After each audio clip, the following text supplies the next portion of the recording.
जय हिंद दोस्तों, स्वागत है आपका यूट्यूब चैनल जेएलएस पे। दोस्तों, आज का टॉपिक है समुद्र तटीय राज्य और केंद्र शासित प्रदेश, union territory and coastal states. आज के टॉपिक को हम मैप के माध्यम से अच्छी तरह से तैयार करेंगे। साथ ही जो आपके लिए रटने वाले फैक्ट्स हैं उसके लिए मैं आपको कोड बताऊंगा, ताकि आप उसे आसानी से याद कर सको और आपको रटना नहीं पड़े। ठीक, चलिए तो शुरू करते हैं आज के टॉपिक को, coastal states and union territory. तो सबसे पहले कोस्टल स्टेट की बात करते हैं, समुद्र तटीय राज्य की बात करते हैं। अभी हम यूनियन टेरिटरी यानी केंद्र शासित प्रदेश की बात नहीं करेंगे। अब कोस्ट, समुद्र तट की बात करते हैं। तो ये जो आपको वाटर बॉडी दिख रही है नीली नीली, ये जो नीला नीला है ये सारा वाटर बॉडी है। तो आप यहाँ देखिए, ये वाला भाग है बे ऑफ बंगाल, बंगाल की खाड़ी, और इधर ये जो भाग है ये है अरेबियन सी, अरब सागर। ठीक, अब शुरू करते हैं कौन कौन से राज्य ऐसे हैं जो भारत के समुद्र तट पे हैं, भारत के कोस्ट पे हैं। देखिए, पहला गुजरात, एकदम सीक्वेंस से चलेंगे, सीक्वेंस ब्रेक नहीं करेंगे, आसानी से याद रहेगा। गुजरात, उसके बाद महाराष्ट्र, ये रहा गोवा, जहाँ आप बहुत जाना पसंद करते हो, गोवा, कर्नाटक, केरल, तमिलनाडु, आंध्र प्रदेश, उड़ीसा और वेस्ट बंगाल, पश्चिम बंगाल। ठीक, एक बार फिर से देखते हैं, गुजरात, महाराष्ट्र, गोवा, कर्नाटक, केरल, तमिलनाडु, आंध्र प्रदेश, उड़ीसा और वेस्ट बंगाल। यानी कुल मिला के 9 राज्य ऐसे हैं जो भारत के समुद्र तट पे हैं। कुल मिला के 9 राज्य ऐसे हैं जो भारत के समुद्र तट पे हैं। बात क्लियर। अब यहाँ से आने वाले क्वेश्चंस को देखते हैं। तो पहला क्वेश्चन ये है कि कौन कौन से ऐसे राज्य हैं जो अरब सागर के तट पे हैं। तो आप मैप देख रहे हो, आपको आसानी से समझ में आ रहा होगा कि गुजरात, महाराष्ट्र, गोवा, कर्नाटक, केरल अरब सागर के तट पे है। और कौन कौन से राज्य बंगाल की खाड़ी के तट पे हैं, तो वेस्ट बंगाल, उड़ीसा, आंध्र प्रदेश और तमिलनाडु, ये कहाँ पे हैं, बंगाल की खाड़ी के तट पे हैं। एक क्वेश्चन और बनता है दोस्तों यहाँ से कि पूर्व पश्चिम को लेके। तो आप ये मैप में तो आप जानते ही हो कि यहाँ नॉर्थ है, इसे नॉर्थ कहते हो, इसे साउथ कहते हो, इसे ईस्ट कहते हो, इधर वेस्ट कहते हो। इस तरह साइन बनाओ तो यानी इस लाइन के इधर क्या है, सारा ईस्ट है, पूरब है। इस लाइन के इधर क्या है, सारा पश्चिम है। उसी तरह एक लाइन खींच दिया जाए भारत में, इसे लाइन खींच दिया जाए भारत में, तो आप देखिए इस लाइन के इधर क्या हो जाएगा, पूरब ईस्ट हो जाएगा। इस लाइन के इधर क्या हो जाएगा, वेस्ट यानी पश्चिम। तो आप देखिए बंगाल की खाड़ी क्या हो गई, पूर्वी भाग में हो गई, और अरब सागर कहाँ हो गया, पश्चिमी भाग में हो गया। तो अब अगर आपसे पूछा जाए कौन कौन से भारतीय राज्य पूर्वी तट पे स्थित हैं, तो देखिए वेस्ट बंगाल, उड़ीसा, आंध्र प्रदेश, तमिलनाडु पूर्वी तट पे हैं। वहीं गुजरात, महाराष्ट्र, गोवा, कर्नाटका, केरला ये सभी पश्चिमी तट पे हैं। ठीक, अब एक क्वेश्चन और आता है यहाँ पे कि सबसे लंबी समुद्र तट रेखा, सबसे लंबी कोस्टल लाइन किस स्टेट की है। सभी को पता होगा, गुजरात की। सबसे छोटी कोस्टल लाइन किसकी है, गोवा की। ठीक, लेकिन यहाँ एक क्वेश्चन आता है सीक्वेंस बनाने वाला। ठीक, 3, 4, 5 राज्य दे दिए जाएंगे और कहा जाएगा इसे असेंडिंग या डिसेंडिंग ऑर्डर में, घटते या बढ़ते क्रम में कोस्टल लाइन के अनुसार, समुद्र तट रेखा के अनुसार सजाइए या सही कीजिए। ठीक, इसके आप रटते हो तो यहाँ आपको रटना नहीं है, यहाँ मैं आपको कोड बताता हूँ आपको जो आसानी से आपको याद रहेगा। देखिए, आप लोगों के पास गर्लफ्रेंड होगी, शायद कुछ लोगों के पास नहीं हो, अच्छी किस्मत ना हो उनकी। तो अगर हो तो भी ठीक है, नहीं हो तो भी ठीक है, कोड गर्लफ्रेंड के ऊपर ही है। तो कोड है गर्ल फ्रेंड KATM, गर्लफ्रेंड के ATM को कर्नाटक, वेस्ट बंगाल और गोवा में घुमाओ। पूरा कोड बनता है गर्लफ्रेंड के ATM को कर्नाटक, वेस्ट बंगाल और गोवा में घुमाओ। अब देखिए, यहाँ जी से हो गया गुजरात, जी से गुजरात। ठीक, अब फ्रेंड के का कोई मतलब नहीं है, सेंटेंस बनाने के लिए बनाया गया है। ए से हो गया आंध्र प्रदेश, टी से हो गया तमिलनाडु, एम से हो गया महाराष्ट्र, के से हो गया केरल, ओ से उड़ीसा, के से कर्नाटक, वेस्ट बंगाल और गोवा। ठीक, तो अगर ये आपको याद रहा गर्लफ्रेंड के ATM को कर्नाटका, वेस्ट बंगाल, गोवा में घुमाओ, तो आपका ये असेंडिंग और डिसेंडिंग ऑर्डर में लगाने वाले क्वेश्चंस आते हैं, घटते और बढ़ते क्रम में लगाने वाले प्रश्न आते हैं, वो आपसे आसानी से सॉल्व होंगे। बात क्लियर हो गई। गर्लफ्रेंड के एटीएम को कर्नाटका, वेस्ट बंगाल, गोवा में घुमाओ। बात क्लियर। अब हम चलते हैं कौन कौन से केंद्र शासित प्रदेश समुद्र तट पर स्थित हैं या जिनके पास कोस्ट है, समुद्र तट है। चलिए देखते हैं। देखिए दोस्तों, ये हो गया आपका लक्षद्वीप, अरब सागर में स्थित द्वीप समूह, ये केंद्र शासित प्रदेश है। इधर अंडमान निकोबार द्वीप समूह बंगाल की खाड़ी में स्थित केंद्र शासित प्रदेश है। उसके बाद दादर नगर हवेली तथा दमन दीव एक केंद्र शासित प्रदेश है और पुदुचेरी एक केंद्र शासित प्रदेश है। और ये चारों ही केंद्र शासित प्रदेश समुद्र तट पे हैं। ठीक, तो 4 ऐसे केंद्र शासित प्रदेश हैं जिनके पास कोस्ट है, समुद्र तट है। बात क्लियर। इनके बारे में अभी हम डिटेल में डिस्कस करेंगे, लेकिन पहले यहाँ देख लेते हैं इन चारों में सबसे लंबी कोस्टल लाइन किसकी है। तो इसको भी रटने से पहले हम एक आपको कोड बता देते हैं। ठीक, आप लोग ALP का फॉर्म भरते हो, ALP का असिस्टेंट लोको पायलट का, रेलवे की वैकेंसी आती है, उसमें हम फॉर्म भरते हो। लेकिन देखिए कोड क्या बनेगा इसका, ALP और इसी में क्या हो जाएगा D, ALPD। तो कई बच्चे तो इसको थोड़ा सा अंतर करके कुछ और सोच के कोड याद रख लेंगे, कोई बात नहीं। ALPD कोड क्या बनेगा हमारा, ALPD। A से अंडमान निकोबार, L से लक्षद्वीप, P से पुदुचेरी, D से दादर नगर हवेली और दमन दीव। तो ये हो गए आपके घटते क्रम में समुद्र तट कोस्टल लाइन, केंद्र शासित प्रदेश जिसकी कोस्टल लाइन घटते क्रम में है। ठीक, तो सबसे लंबी कोस्टल लाइन यानी समुद्र तट रेखा किसकी है, अंडमान निकोबार की, उसके बाद लक्षद्वीप की, उसके बाद पुदुचेरी की, और सबसे छोटी समुद्र तट रेखा केंद्र शासित प्रदेशों में किसकी है, दादर नगर हवेली और दमन दीव की। तो ये बात आपको आसानी से समझ में आ गई होगी। अभी हम केंद्र शासित प्रदेशों में डिटेल पे डिस्कस करेंगे, लेकिन उसके पहले कोस्टल लाइन कितनी लंबी है किस राज्य की, ये हम डाटा देख लेते हैं। आपको बहुत रटने की ज़रूरत नहीं है, लेकिन डाटा एक बार ध्यान रखिएगा। तो देखिए गुजरात, अच्छा इसमें हम दशमलव यानी पॉइंट के बाद वाली नंबर्स को नहीं बोलेंगे, कोई ज़रूरत नहीं है, इसलिए चलिए शुरू करते हैं। तो गुजरात की जो कोस्टल लाइन है, समुद्र तट रेखा है, 1214 किलोमीटर लंबी है। ठीक, महाराष्ट्र की समुद्र तट रेखा 652 किलोमीटर लंबी है। वहीं गोवा की समुद्र तट रेखा 101 किलोमीटर लंबी है। कर्नाटका की समुद्र तट रेखा 208 किलोमीटर लंबी है।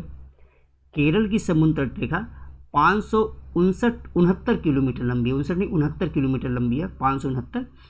तमिलनाडु की समुद्र तट रेखा 960 किलोमीटर लंबी है, 960 किलोमीटर लंबी है। आंध्र प्रदेश की समुद्र तट रेखा 973 किलोमीटर लंबी है। उड़ीसा की समुद्र तट रेखा 476 किलोमीटर लंबी है। वेस्ट बंगाल की समुद्र तट रेखा 157 किलोमीटर लंबी है।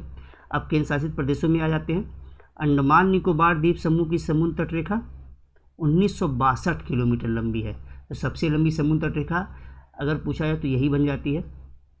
इसके बाद पुदुचेरी की समुद्र तट रेखा 47 किलोमीटर लंबी है। लक्षद्वीप की समुद्र तट रेखा 132 किलोमीटर लंबी है। वहीं दादर नगर हवेली और दमन दीव की समुद्र तट रेखा 42 किलोमीटर लंबी है। बात क्लियर है। तो ये आप डाटा देख लिए। तो डाटा थोड़ा सा ध्यान रखना है, रटना नहीं है। ठीक, कुछ एक डाटा आप लोग ध्यान से देख लीजिएगा। वैसे डाटा से आमतौर पे क्वेश्चंस नहीं आते, जो क्वेश्चंस आते हैं उसके लिए मैं आपको कोड बता दिया हूँ। तो दोनों कोड आप एकदम याद रखिएगा, आपका काम बन जाएगा। अब थोड़ा डिस्कस कर लेते हैं केंद्र शासित प्रदेशों पे। ठीक, चलिए डिस्कस करते हैं हम केंद्र शासित प्रदेश पे। अब सबसे पहले बारी आती है इसमें केंद्र शासित प्रदेश पुदुचेरी की। ठीक, अगर पुदुचेरी की बात की जाए तो आप सभी को पता होगा केंद्र शासित प्रदेश जो पुदुचेरी है ये फ्रांस के अधिकार में थी। इसके अधिकार में थी, फ्रांस के अधिकार में थी। भारत में वैसे तो मोस्टली ब्रिटेन का शासन था, इंग्लैंड का शासन था, लेकिन पुदुचेरी पर फ्रांस का शासन था। और ये ये फ्रांसीसियों से आज़ाद हुआ 1954 में, अब देखिए हमको आज़ादी कब मिली थी 1947 में, लेकिन फ्रांसीसियों से पुदुचेरी को आज़ादी मिली 1954 में, ठीक। और 1963 में ये बन गया एक केंद्र शासित प्रदेश। 1963 में बना पुदुचेरी केंद्र शासित प्रदेश। इस बात को आप एकदम ध्यान रखिएगा कि पुदुचेरी किसके अधिकार में था, तो फ्रांस के। पुदुचेरी को आज़ादी कब मिली 1954 में, और पुदुचेरी केंद्र शासित प्रदेश कब बना 1963 में। बात क्लियर है। अब यहाँ से सबसे इम्पोर्टेंट जो क्वेश्चन है एग्जाम में आते हैं, पहला क्वेश्चन ये है कि पुदुचेरी कितने राज्यों में स्थित है। तो ध्यान रखिएगा पुदुचेरी में कुल मिला के 4 शहर हैं, और ये चारों शहर 3 अलग अलग राज्यों में स्थित हैं। मैप में देखते हैं तो ये देखिए पुदुचेरी का यनम शहर है, और ये आंध्र प्रदेश में स्थित है। पुदुचेरी का यनम शहर कहाँ पे है, आंध्र प्रदेश में। पुदुचेरी का मुख्यालय जिसके नाम पर ही पुदुचेरी पड़ा, तो पुदुचेरी शहर तमिलनाडु में है, ठीक। पुदुचेरी केंद्र शासित प्रदेश का पुदुचेरी शहर तमिलनाडु में है। इसके बाद पुदुचेरी का कराईकल शहर भी कहाँ पे है, तमिलनाडु में है। और पुदुचेरी का माहे शहर केरला में है, ठीक। तो यनम, पुदुचेरी का यनम आंध्र में या आंध्र प्रदेश में, पुदुचेरी और कराईकल तमिलनाडु में, और माहे केरला में। तो आपसे एग्जाम में अगर पूछ दिया जाए कि पुदुचेरी कितने राज्यों में है, तो 3 राज्यों में है। किन किन राज्यों में है, तो आंध्र प्रदेश, तमिलनाडु और केरला में है। अब अगर ये क्वेश्चन पूछा जाए कि पुदुचेरी का यनम शहर किस राज्य में है, तो आंध्र प्रदेश में है। पुदुचेरी का माहे शहर किस राज्य में है, तो केरला में है। पुदुचेरी का हेडक्वार्टर कहाँ पे है, तो तमिलनाडु में है। बात क्लियर है। अब आ जाते हैं हम दादर नगर हवेली और दमन दीव पे, ठीक। तो पहले हम अलग करके पढ़ते हैं, बाद में मर्ज किया जाएगा इस बात को। तो सबसे पहले देखते हैं दादर नगर हवेली, ठीक। अब देखिए दादर नगर हवेली की जहाँ तक बात है, तो दादर नगर हवेली पुर्तगालियों के अधिकार में था, और 1954 में दादर नगर हवेली पुर्तगालियों से स्वतंत्र हो जाता है, ठीक। लेकिन ये भारत का अंग नहीं बनता है। ये भारत का अंग कब बनता है, 1961 में। 1961 में ये अंग बनता है भारत का। बात क्लियर है। चलिए अब आ जाते हैं हम लोग दमन दीव पे। अब दमन दीव देखिए, ये जगह हो गई आपकी, और ये, ठीक। तो एक जगह ये दिख रहा है ये आपको दमन, ये दमन है और ये दीव है, ठीक। ये कोस्ट पे है। तो दमन और दीव ये दोनों भी पुर्तगालियों के अधिकार में थे। दमन दीव भी कहाँ थे, पुर्तगाली के अधिकार में, पुर्तगीज के अधिकार में थे। और ये भी गोवा के साथ 1961 में, पुर्तगाली जब गोवा को आज़ाद किए 1961 में, उसी समय दमन दीव को भी आज़ाद कर दिए 1961 में। जब गोवा दमन दीव को आज़ादी मिली तो सरकार ने क्या किया, दमन दीव को गोवा के साथ ही मर्ज कर दिया, यानी 1961 में क्या हो गया, वो गोवा के साथ चला गया। लेकिन जब 1987 में गोवा को राज्य बनाया गया, 1987 में जब गोवा को राज्य बनाया गया, तो उस समय दमन दीव को एक केंद्र शासित प्रदेश बना दिया गया गोवा से अलग करके, और दमन दीव केंद्र शासित प्रदेश बन गया। बात क्लियर। अब आज की कंडीशन क्या है, तो आज देखिए, अभी तक आप पढ़ते आ रहे थे कि भारत में कितने केंद्र शासित प्रदेश थे। जम्मू कश्मीर 2 भागों में बंटने के बाद तो 9 थे। जब जम्मू कश्मीर 2 भागों में बंट गया, जम्मू कश्मीर और लद्दाख, तो भारत में कितने केंद्र शासित प्रदेश हुए थे, 9। लेकिन यहाँ हुआ क्या अब कि दादर नगर हवेली और दमन दीव को मर्ज कर दिया गया। ये 2 केंद्र शासित प्रदेश थे, अब इन दोनों को आपस में मर्ज करके एक केंद्र शासित प्रदेश बना दिया गया, दादर नगर हवेली और दमन दीव। तो पहले केंद्र शासित प्रदेशों की संख्या कितनी थी, 9। अब इन दोनों को मर्ज करने के बाद कितनी हो गई, 8। तो फिलहाल अब भारत में कितने केंद्र शासित प्रदेश हैं, 8। बात क्लियर है। अब दूसरी बात, दादर नगर हवेली की राजधानी क्या है, तो दादर नगर हवेली और दमन दीव एक केंद्र शासित प्रदेश हो गए ना, तो दादर नगर हवेली और दमन दीव की राजधानी क्या है, तो ध्यान रखिएगा दादर नगर हवेली और दमन दीव की राजधानी है दमन। क्या है, दमन। अब इसमें देखिए दीव कहाँ पे है, गुजरात में। दमन कहाँ पे है, ये भी गुजरात में। लेकिन दादर नगर हवेली गुजरात और महाराष्ट्र की सीमा पर है। ये ध्यान रखिएगा, मैप में आप एटलस में देखिएगा, यहाँ मैप छोटा है फिर भी यहाँ आपको दिखाने का प्रयास कर रहा हूँ कि ये है दीव, ये है दमन और यहीं पे दादर नगर हवेली है। ठीक, तो ये मैप में एक बार आप देख लीजिएगा, लेकिन यहाँ पे भी आपको आसानी से समझ में दिख रहा होगा, समझ में आ रहा होगा कि कहाँ पे है। तो दमन और दीव गुजरात में है और दादर नगर हवेली गुजरात और महाराष्ट्र की सीमा पे है। ये बात आप लोगों को अच्छे से समझ में आ गई होगी। केंद्र शासित प्रदेश, अब एक केंद्र शासित प्रदेश लक्षद्वीप। तो लक्षद्वीप की राजधानी क्या है? कवरत्ती। एक केंद्र शासित प्रदेश अंडमान निकोबार, और अंडमान निकोबार की राजधानी क्या है? Port Blair. अंडमान निकोबार कहाँ स्थित है? बंगाल की खाड़ी में, जबकि लक्षद्वीप कहाँ पे स्थित है? अरब सागर में स्थित है। बात क्लियर। अब आइलैंड पे मैं अलग से वीडियो बनाऊंगा, तो वहाँ पे आइलैंड पे हम डिटेल में डिस्कस करेंगे, यहाँ पे इतना ही डिस्कस करेंगे।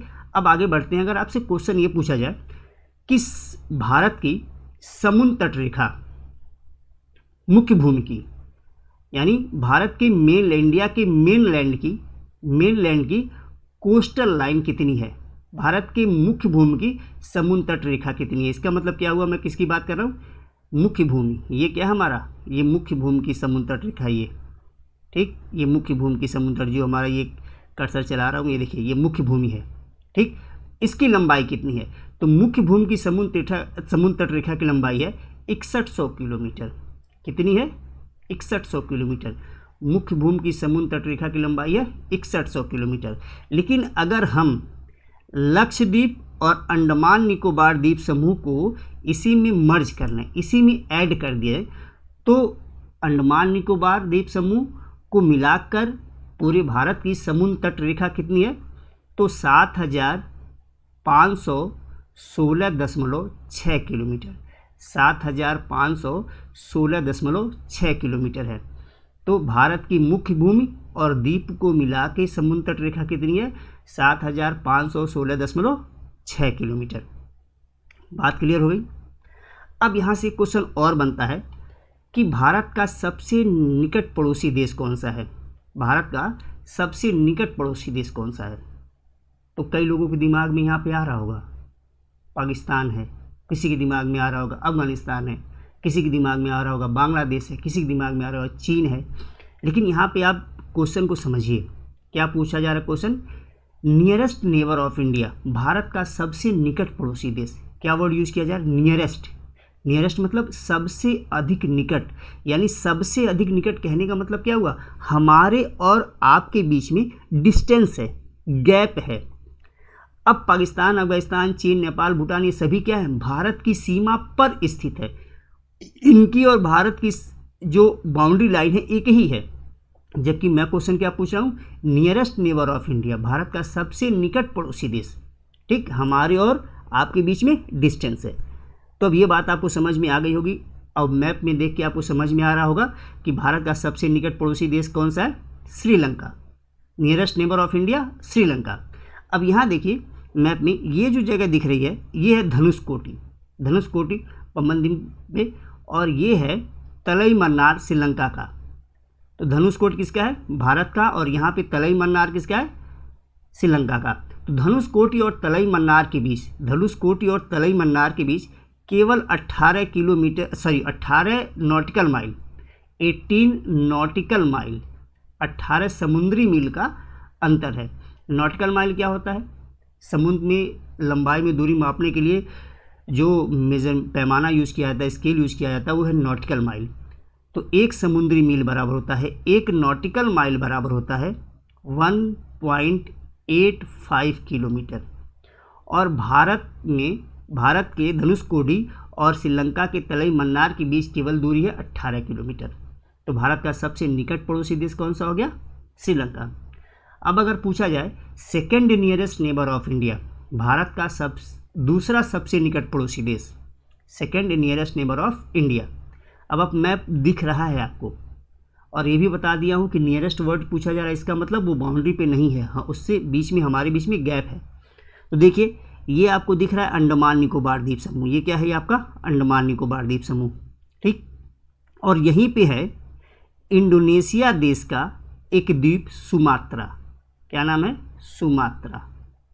इंडोनेशिया का सुमात्रा आइलैंड है। और अंडमान निकोबार द्वीप समूह का ये है ग्रेट निकोबार द्वीप, ग्रेट निकोबार आइलैंड। ठीक, तो इंडोनेशिया का सुमात्रा जो है तो अंडमान निकोबार के ग्रेट निकोबार से नज़दीक है। ठीक, तो second nearest neighbour of India क्या हो जाएगा? Indonesia. Second nearest neighbour of India Indonesia. यहाँ से क्वेश्चन इस तरह से भी बन सकता है कि इंडोनेशिया का कौन सा द्वीप भारत के सबसे निकट है? इंडोनेशिया का कौन सा द्वीप भारत के सबसे निकट है? तो यहाँ आंसर क्या बन जाएगा? सुमात्रा। बात क्लियर है? और ये क्वेश्चन यूपीएससी में आईएएस में आया हुआ क्वेश्चन है, शायद 2017 का क्वेश्चन था। ठीक, 2017-16 में क्वेश्चन आया था कि इंडोनेशिया का कौन सा द्वीप भारत के सबसे अधिक निकट है? तो उसका आंसर क्या बनता? सुमात्रा। ठीक, तो आशा है मैप के थ्रू ये पार्ट आपको समझ में आया होगा। कोड भी बताया हूँ, तो आप लोग इसको अच्छे से रट लीजिएगा। कोड बहुत आसान सा, रटने की भी कोई खास वो नहीं है, मज़े वाली चीज़ है। साथ में वीडियो को 2-3 बार देखिएगा।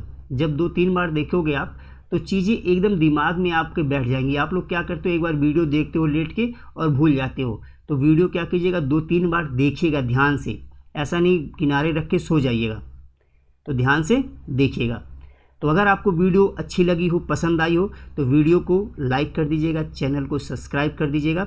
इसी के साथ आज का सेशन मैं समाप्त करता हूँ। जय हिंद।